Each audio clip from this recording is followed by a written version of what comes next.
तो तीसरी बात ये, काफी बार जानबूझकर शैतान को भी परमेश्वर हमारी जिंदगी में काम करने के लिए परमिशन देता है ताकि हमारी जिंदगी में गर्व ना आए। आमेन। टूटापन काफी बार हमारी मसीह में हमारी कमजोरी होता है। 2 करंती 12वां अध्याय का 10वां वचन पढ़ेंगे। देखो, अब ये जो पौलुस है ये कहता है, पहले तो 3 बार उस प्रॉब्लम के लिए प्रार्थना करता है कि शरीर का कांटा निकाल दे। जब परमेश्वर नहीं निकालता है तो वही पौलुस आगे जाके क्या कहता है, देखो। इस कारण मैं मसीह के लिए निर्बलताओं में और निंदाओं में और दरिद्रता में और उपद्रवों में और संकटों में प्रसन्न हूँ, क्योंकि जब मैं निर्बल होता हूँ तभी बलवंत होता हूँ। जब हमारे जिंदगी में दुर्बलता आती है, निर्बलता आती है, टूटापन आता है, अकेलापन आता है, हम बहुत असहाय महसूस करते हैं। काफी बार तो ऐसे आता है कि मैं क्यों जी रहा हूँ। काफी बार मसीह लोग खुद को ही सवाल करते हैं कि मैं क्यों जी रहा हूँ, कुछ भी अच्छा नहीं हो रहा है जिंदगी में। प्रभु, क्या सच में तेरी ये इच्छा है कि इस परिस्थिति से मैं गुजरूं? ना रिश्ते ठीक है, ना पैसा है, ना नौकरी ठीक से है, बीमारी पीछे लगी हुई है, कहीं भी सिक्योरिटी नजर नहीं आती है, सब जगह मुझे अपमान को सहना पड़ता है। प्रभु, क्या इस परिस्थिति से गुजरना मेरे लिए जरूरी है? और परमेश्वर कहता है हाँ, जरूरी है। अगर आप मसीह में हो तो वचन देखो कितना क्लियरली ये कहता है। पौलुस से कहता है कि जब वो कहता है, परमेश्वर कहता है कि मेरा अनुग्रह तेरे लिए काफ़ी है, क्योंकि मेरी सामर्थ्य निर्बलता में सिद्ध होती है।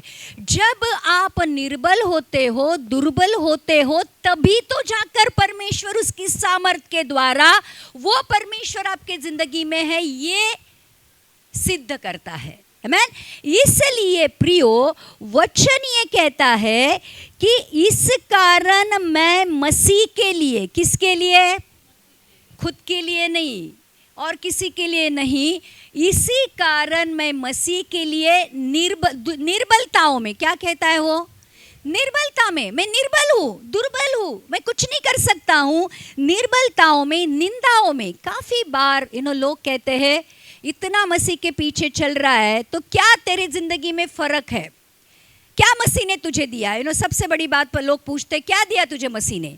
मसीह के पीछे जाकर क्या मिला तुझको? क्योंकि लोग हमारी टूटेपन को देखते हैं, लोग हमारी निर्बलताओं को देखते हैं, लोग हमारी दुर्बलताओं को देखते हैं, लोग हमारे अकेलेपन को देखते हैं और पूछते हैं तेरे मसीह ने तुझे क्या दिया? लेकिन पौलुस बहुत अच्छा उत्तर देता है। वो कहता है मैं मसीह के लिए निर्बलताओं में, निंदाओं में, दरिद्रता में, उपद्रव में और संकट में प्रसन्न हूँ। क्या कहता है वो? मसीह के लिए अगर मेरी जिंदगी में निर्बलता है, मसीह के लिए अगर मेरी जिंदगी में निंदा है, मसीह के लिए मेरी जिंदगी में दरिद्रता है, उपद्रव है, संकट है, तो मैं उसकी वजह से प्रसन्न हूँ, क्योंकि जब मैं निर्बल होता हूँ तभी मैं बलवंत होता हूँ। जब इन सारी चीजों से मैं गुजरता हूं तो परमेश्वर के सामर्थ्य को मेरी जिंदगी में काम करने के लिए जगह मिलती है। देखो, मैं आपको एक बात पूछ रही हूं, अगर आप इस दुनिया के सबसे अमीर, सबसे नाम वाले, सबसे सेहतमंद, सबसे सुंदर और सबसे पावरफुल इंसान हो, क्या आप परमेश्वर के पास आओगे? नहीं। हम परमेश्वर से तब जुड़ जाते हैं और गहराई के साथ और नजदीकी के साथ तब रिश्ता बनाते हैं जब हम बहुत ज्यादा दुख में होते हैं और बहुत ज्यादा परेशान होते हैं। दिल के गहराइयों से तभी हम परमेश्वर को पुकारते हैं जब हमें लगता है कि अब मेरी मदद कोई नहीं करेगा, सिर्फ परमेश्वर ही कर सकता है। तब हम दिल से उसको पुकारते हैं। जब सब जगह आनंद ही आनंद है, भरपूरता है, सब कुछ है, करेंगे प्रार्थना, लेकिन उतनी दिल की गहराइयों से नहीं निकलेगी जितनी वो प्रॉब्लम में या तकलीफ में या दुख में निकलेगी। कितने लोग समझते हैं? जितना दुख में हम परमेश्वर के साथ जुड़ते हैं, नज़दीकी का रिश्ता रखते हैं, उतना हम आनंद में नहीं रखते हैं। और इसलिए काफ़ी बार परमेश्वर भी ज्ञानी परमेश्वर है, सर्वज्ञानी परमेश्वर है। उसको पता है कि मेरे बच्चों को अगर सब मांगूंगा, सब दे दूंगा तो बिगड़ जाएंगे, मुझे छोड़कर चले जाएंगे। इसलिए एक कांटा हमेशा आपकी ज़िंदगी में रहेगा, जो कांटा हमेशा परमेश्वर से आपको जोड़े रहेगा। कितने लोग समझ रहे हैं? इसलिए उस कांटे को, उस प्रॉब्लम को, उस व्यक्ति को, उस बीमारी को, उस दुर्बलता को, उस सताव को, उस उपद्रव को धन्यवाद दो, क्योंकि वो आपको परमेश्वर से क्या करता रहेगा? हमेशा जोड़े रहेगा।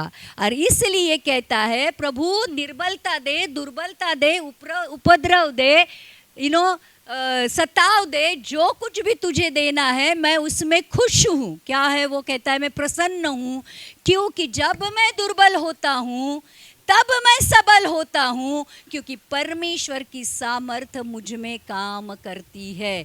तो परमेश्वर की सामर्थ को हमारे ज़िंदगी में काम करने देने के लिए भी परमेश्वर हमारे टूटेपन को और हमारे ज़िंदगी के तकलीफ़ों को इस्तेमाल करता है। ध्यान रखना। और ये सारी चीज़ें अगर हमारी ज़िंदगी में आती भी है, देखो जो एक सच्चा विश्वासी होता है ना, वो विश्वासी प्रॉब्लम से नहीं डरता है, तकलीफों से नहीं डरता है, बीमारियों से नहीं डरता है, लोगों के सताव से नहीं डरता है, क्योंकि उसको पता होता है उसका परमेश्वर उसके साथ खड़ा है। और परमेश्वर ने परमिशन दिए बगैर उसके जीवन में कुछ भी नहीं हो सकता है। और अगर परमेश्वर ने कुछ परमिशन दिया भी है, अलाउ भी किया है, तो उसके पीछे भी परमेश्वर की योजना है।